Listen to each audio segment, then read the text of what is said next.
यह चेतावनी है। यह सबसे डरावनी दक्षिण पूर्व एशियाई हॉरर फिल्म है जो मैनफिश आइलैंड की रहस्यमय कथा पर आधारित है और इसे वियतनामी संस्करण की सांगमुरा टीचर भी कहा जाता है। कहा जाता है कि जो कोई भी पूरी फिल्म देखता है वह चुना हुआ व्यक्ति होता है। अफवाह है कि वियतनाम में एक रहस्यमय द्वीप है जिसे मैनफिश आइलैंड कहा जाता है, जो निर्जीव है। वहाँ नकारात्मक ऊर्जा है और इसे मृत्यु के देवता ने शापित किया है। वहाँ आने वाला हर व्यक्ति, सभी लोग रहस्यमय ढंग से मरते हैं। स्थानीय लोग अफवाह से अनजान हैं, फिर भी नदी किनारे आते जाते रहते हैं और कई आत्महत्याएं हो चुकी हैं। एक महिला देखी गई खून से लथपथ, हाथ में अजीब गुड़िया लिए पुल पर खड़ी थी। उसकी आंखों से खून के आंसू बह रहे थे और उसका दिल असंतोष से भरा था, जैसे उसने निराशाजनक घटना देखी हो। आत्महत्या से पहले उसने नदी में लकड़ी के घर को गुस्से से देखा और फिर पुल से कूद गई। महिला के नदी में कूदते ही किनारे पर एक बड़ा काला कुत्ता जोर से भौंकने लगा, जैसे उसने कुछ भयानक देखा हो। यह दृश्य एक छोटी लड़की का ध्यान खींच लाया, जो तुरंत नदी के किनारे आई यह जानने के लिए कि क्या हुआ। लेकिन चारों ओर देखने के बाद उसने सिर्फ नदी के बीच में तैरते मिट्टी से भरे जूते देखे, जिससे लड़की को तुरंत जिज्ञासा हुई। वह सावधानी से नाव पर आई ताकि वह जूते वापस ले सके, लेकिन अगले ही पल लड़की नदी में संघर्ष कर रही थी और अपनी माँ को पुकार रही थी। अचानक कुछ उसे नीचे खींच ले गया और केवल एक जूता तैरता रह गया। मंदिर में प्रार्थना कर रही माँ को एहसास हुआ कि उनकी बेटी शायद गायब हो गई है। कुत्ते के जोर से भौंकने की आवाज सुनकर माँ को समझ आया कि उनकी बेटी शायद नदी में है, तो वह तुरंत दौड़ पड़ी और ऐसा ही हुआ।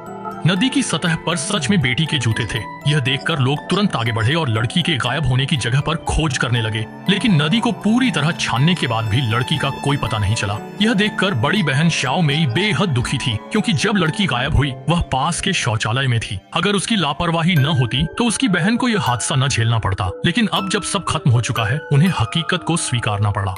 उसके लिए अंतिम संस्कार किया गया, यह मानकर कि अब वे लड़की का शव नहीं पाएंगे। लेकिन पिता के मित्र ने अचानक वेदी से मूर्ति हटाकर वहां केसर की कटोरी रख दी। उन्होंने लाओ वांग से कहा कि अगर वह नीचे अंडा रखकर प्रार्थना करे तो एक दिन वह न सिर्फ बेटी का शव पाएगा बल्कि सभी इच्छाएं भी पूरी होंगी। शुरू में लाओ वांग को यकीन नहीं हुआ, लेकिन बेटी के लिए उसने अंडा रखकर प्रार्थना शुरू कर दी। कुछ समय बाद अंडे पर बेटी की छवि उभर आई और बेटी का शव भी अगले दिन ग्रामीणों को मिला। खबर सुनकर लाओ वांग चौंक गए। उन्हें उम्मीद नहीं थी कि उपाय सच में काम करेगा। एक विचार उनके मन में उभरने लगा और उन्होंने रोज धूप जलाना, अंडा रखना और लगातार प्रार्थना करना शुरू कर दिया, यहाँ तक कि केसर के पौधे को मुर्गे के खून से सींचने लगे। परिवार से भी बेटी के लिए रोज अगरबत्ती जलाने को कहा ताकि उसकी बेटी फिर से जीवित हो सके। जैसे जैसे लोग प्रार्थना करते रहे, मंच पर लगी तस्वीर हिलने लगी और दूर मुर्दा घर में पड़ी लड़की सचमुच जीवित हो गई। लेकिन वह कांप रही थी, उसका चेहरा पीला था और वह जीवित व्यक्ति की बजाय एक जीवित मृत व्यक्ति जैसी लग रही थी। लेकिन आवाज सुनकर आए रिश्तेदारों ने ऐसा नहीं सोचा। वे अब तक अकेले हैं, सही साथी नहीं मिला, इसलिए उस लड़की को अपने बच्चे की तरह मानते हैं। परिवार के लिए बच्चे का जीवित रहना सबसे बड़ी खुशी है। अगर उनका कोई साथी होता तो वे इंसान और भूत का अंतर समझ सकते थे। अगर उन्हें पता होता कि ऊपर कितनी सुंदर और कोमल लड़कियां हैं तो वे उत्साहित होते और जल्दी से किसी को ढूंढ लेते। लेकिन उन्हें नहीं पता था कि लड़की की वापसी एक बुरे सपने की शुरुआत थी। जब लड़की घर लौटी तो वह पूरी तरह बदल गई थी, न ही वह किसी से बात करती थी। कभी कभी अचानक अत्यधिक व्यवहार दिखता है, यहाँ तक कि दिन में उसके शरीर से बिना कारण सफेद धुआं उठता है।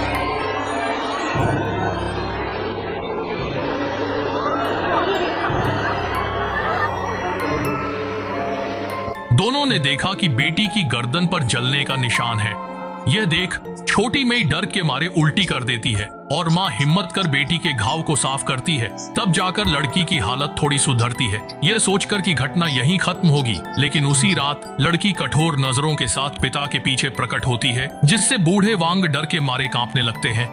लेकिन यह तो उसकी बेटी है, वह कैसे अजीब लग सकती है। जैसे ही लड़की जाने की तैयारी कर रही थी, लाओ वांग ने देखा कि उसकी बेटी के शरीर से खून बह रहा है। यह देख वह तुरंत अपनी बेटी को उठाकर कमरे में ले गई। उसके बाद लड़की का पूरा शरीर कांपने लगा, अंगों पर बिना वजह नीले निशान उभर आए और उसके मुंह से अजीब बातें निकलने लगीं, जैसे किसी चीज का साया हो। पति पत्नी ने देखा कि स्थिति ठीक नहीं है तो वे तुरंत अपनी बेटी को तांत्रिक महिला के पास ले गए और मदद की गुहार लगाई। लड़की के काले चेहरे को देखते हुए तांत्रिक महिला ने तुरंत अपनी हेयर पिन निकाली, अपनी जीभ की नोक को छेद दिया और फिर अपनी जीभ का उपयोग किया।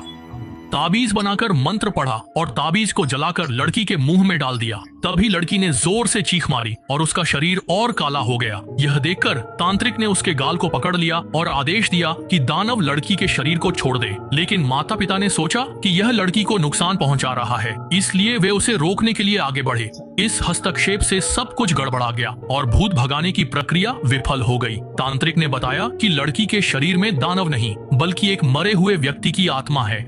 उसे इतनी परेशानी नहीं होती, लेकिन बूढ़े वांग की समझ की कमी से उसने बेटी के लिए लाल फूल का उपयोग कर आत्मा को बुलाया, जिससे यह स्थिति बनी है। बेटी को सामान्य करने के लिए पहले यह जानना होगा कि उसके शरीर में कौन मृत व्यक्ति है। इसके लिए शाओ मेई को याद आया कि जब उन्होंने अपनी बहन के शव को निकाला था तब 2 अन्य महिलाओं को भी निकाला था, जिन्हें अभी अस्पताल में रखा गया है। यह सोचते ही शाओ मेई तुरंत अस्पताल पहुँच गयी।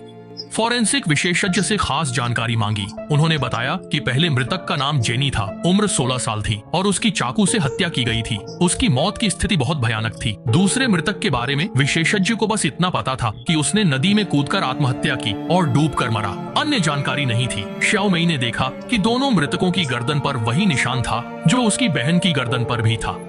इसी समय शाओ मेई को पता चला कि वह शांत दिखने वाला मैंडेन आइलैंड वास्तव में एक अजीब श्राप से ग्रस्त है। इसके बाद शाओ मेई ने पूछताछ की और जेन्नी की मां के घर पहुंची। यह वही जगह है जहां फिल्म की शुरुआत में महिला ने छोटे लकड़ी के घर को घूरा था। जाहिर है वह वही दूसरी मृतक है जिसके बारे में फॉरेंसिक विशेषज्ञ ने बताया था, और उसके नदी में कूदकर आत्महत्या करने के पीछे इस लकड़ी के घर से कुछ संबंध जरूर है। जब यूरोपी पूछते हैं तो मेई आंटी जवाब देने से बचती है जैसे कुछ छिपा रही हो। शाओ मेई ने वहां से जाने का विचार छोड़कर वहीं रहने का निर्णय लिया। थोड़ी ही देर सोई थी कि डरावनी आवाज से जाग गई। वह आवाज की दिशा में गई तो देखा कि मेई आंटी मानसिक रूप से अस्वस्थ होकर बिस्तर पर पड़ी हैं, जैसे कुछ भयानक देखा हो। शाओ मेई ने उन्हें थप्पड़ मारा। तब तक वह धीरे धीरे होश में आई, लेकिन तभी मेई आंटी ने फिर से कुछ डरावना देखा। ठंडी नदी के पानी पर अचानक सफेद चेहरे वाली महिला भूत दिखी। इस प्रकार से प्रत्येक व्यक्ति तुम्हारी माँ की बातों में सम्मिलित हो जाएगा। देखा। भूतनी ने एक उंगली उठाई और मेई आंटी की ओर इशारा किया, मानो कह रही हो कि सच जल्दी से बता दो, नहीं तो मैं तुम्हें मार डालूंगी। इस समय मेई आंटी डर के मारे कांप रही थी, इसलिए उसने दूसरी मृतक की पहचान और अपनी बेटी की मौत का कारण पूरी तरह से शाओ मेई को बता दिया। असल में उस महिला का नाम योरोंग था, जो एक मनोरंजन स्थल की कर्मचारी थी और उसने एक उच्चश्रृंखल जीवन जिया था। उसने एक बेटी को जन्म दिया जिसके शरीर पर एक खास निशान था। काम करते करते वह थक गई और ऊब गई, इसलिए वह अपनी बेटी के साथ वहां से भाग गई। यहाँ उसकी मुलाकात जेन्नी से हुई, जिसका अनुभव भी ऐसा ही था। दोनों ने मिलकर एक दूसरे का सहारा बनकर कुछ समय तक शांतिपूर्ण जीवन बिताया। लेकिन फिर एक रात कुछ पुरुष अचानक वहाँ आ गए और आते ही हमला कर दिया। उन्होंने योरोंग को पकड़ लिया और जेन्नी को थप्पड़ मारा। योरोंग की बेटी कोने में कांपती छिपी रही। यह देखकर जेनी ने शराब की बोतल उठाई और आदमी के सिर पर मारी, लेकिन उसे तुरंत पलटकर मार दिया गया। योरोंग को भी बुरी तरह पीटा गया और उसकी बेटी को आदमी वापस उसी स्थान पर ले गए। लेकिन जब मेई आंटी लौटी तो उन्होंने सबका दोष योरोंग पर मढ़ दिया, यह मानते हुए कि उसकी उपस्थिति से ही उनकी बेटी की दुखद मृत्यु हुई। फिर उसने योरोंग की परवाह किए बिना उसे पीटना शुरू कर दिया। योरोंग सहन नहीं कर पाई और नदी में कूदकर आत्महत्या करने का निर्णय लिया। उसकी मृत्यु के बाद भी उसकी नाराजगी के कारण वह भूत बन गई और रोज मेई आंटी के आसपास मंडराने लगी। जब मेई आंटी ने ये बातें बताई तो शाओ मेई का दिल दुखी हो गया। वह दुखी मन से घर लौटी, लेकिन जैसे ही वह घर में दाखिल हुई, योरोंग के भूत ने उसे वश में कर लिया। उसने देखा कि वह बिना होश के अलमारी खोल रही है। एक लकड़ी का डिब्बा निकाला, लेकिन खोलते ही माँ आवाज सुनकर आ गई। अरे समाप्त हो गया है, आप बताइए। नीचे से आवाज सुनकर लाओ वांग तेजी से बढ़े और पूरी ताकत से शाओ मेई को धकेल दिया। फिर अपनी पत्नी और बेटी की चोटें देखने लगे। योरोंग ने शाओ मेई को नियंत्रित कर लिया और गुस्से में हथौड़ा उठाया, लेकिन लाओ वांग ने उसे जमीन पर गिरा दिया। योरोंग ने हारते देख तुरंत उठकर लाओ वांग की पत्नी में प्रवेश कर लिया और असली रूप दिखा दिया। धीरे से वह लाओ वांग के पास पहुंचा। वार्तालाप जैसे ही आवाज खत्म हुई, माँ फिर से जोर से कांपने लगी और उनके मुंह से अचानक बहुत सारा गंदा पानी निकलने लगा। उन्होंने जल्दबाजी में अपनी गर्दन पकड़ ली राहत पाने की कोशिश में, लेकिन इससे कोई फायदा नहीं हुआ, बल्कि वह जमीन पर गिर पड़ी और भी ज्यादा कांपने लगी। यहाँ तक कि पास खड़ी पुजारिन भी कुछ नहीं कर सकी। इसके बाद झील का पानी फिर से उनके मुंह से फव्वारे की तरह निकलने लगा और जब वह अंत में रुकी तो उनकी मृत्यु हो चुकी थी। वहीं खड़े रहने के बावजूद यह तो बस शुरुआत थी। योरोंग का इरादा था कि वह लाओ वांग के परिवार से बदला ले। सभी दुखी थे। तभी छोटी बेटी अचानक मानसिक रूप से अस्थिर हो गई और उसकी आंखों की पुतलियां सफेद हो गईं। यह देखकर लाओ वांग को एहसास हुआ कि महिला भूत ने फिर से उसकी बेटी को निशाना बनाया है। फिर भी वह अपनी बेटी को उठाकर एक तांत्रिक के साथ अपने दोस्त के पुराने स्थान पर ले गया। तब तक तांत्रिक को समझ में आया कि यह आदमी जो दिखने में सभ्य लगता था, वास्तव में एक भेड़ की खाल में भेड़िया था। कमरे में लेटी लड़की असल में योरोंग की बेटी चुई हुआ है। पहले लाओ वांग ने अपने दोस्त के साथ मनोरंजन स्थल खोला और कई महिलाओं के साथ दुर्व्यवहार किया, जिसमें योरोंग और उसकी बेटी भी थी। हाल की घटना के बाद लाओ वांग को समझ आया कि योरोंग भूतनी बनकर उसकी बेटी को निशाना बना रही है। इसलिए उसने सोचा कि वह तांत्रिक से अपनी बेटी के शरीर से नकारात्मक ऊर्जा निकालने को कहेगा। साथ ही चुई हुआ को मोहरे के रूप में इस्तेमाल करने का इरादा भी था। योरोंग खुद कुछ नहीं कर पाएगी। जब शमा को यह पता चला तो वह मिली भगत के लिए तैयार नहीं थी और तुरंत वहां से जाने का सोचा, लेकिन टैटू वाले आदमी ने उसे रोक लिया। खुद को बचाने के लिए शमा को वही करना पड़ा। उसने पहले लड़की पर सफेद शराब थूकी, फिर ताबीज का कागज उसके मुंह में डाल दिया।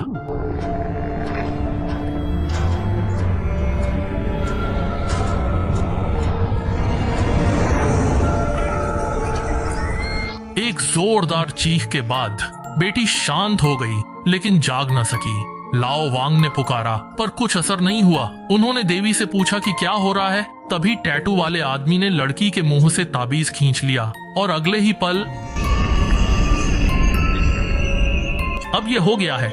योरोंग की आत्मा टैटू वाले आदमी के शरीर में प्रवेश कर गई है और लाओ वांग की बेटी का कोई बचाव नहीं रहा। इसलिए वह अपनी बेटी और चुईहुआ को घर ले जाने के लिए मजबूर हो गया और यह दृश्य पास में खड़ी श्याओ मेई ने देखा, लेकिन इस बार उसकी आंखों में हत्या की भावना थी। असल में अभी जब वह बेहोशी से जागी थी, उसने पहले से खुले बॉक्स को देखा जो एक पुरानी वीडियो टेप थी और उसी से उसने आखिरकार अपने पिता का असली चेहरा देखा।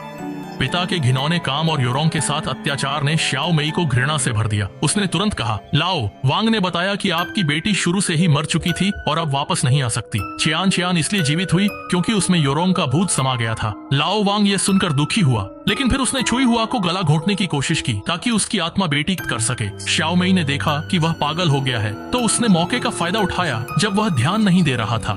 मेज पर रखी लोहे की वस्तु उठाकर उसने उसे जोर से उसके सिर के पीछे मारा, लेकिन ताकत कम थी। इस बार से वह लाओ वांग को मारने में असफल रही, बल्कि उसे गुस्सा दिला दिया। उसने शाओ मेई का गला पकड़ लिया, उसे मारने का इरादा किया। सौभाग्य से संकट के समय शाओ मेई ने पास पड़ी चाकू को महसूस किया और बिना झिझक के उसे अपने पिता की गर्दन में घोंप दिया। तब जाकर उसने इस दानव को मारा। ठीक है, आज की कहानी यहीं समाप्त होती है। अगली बार मिलेंगे।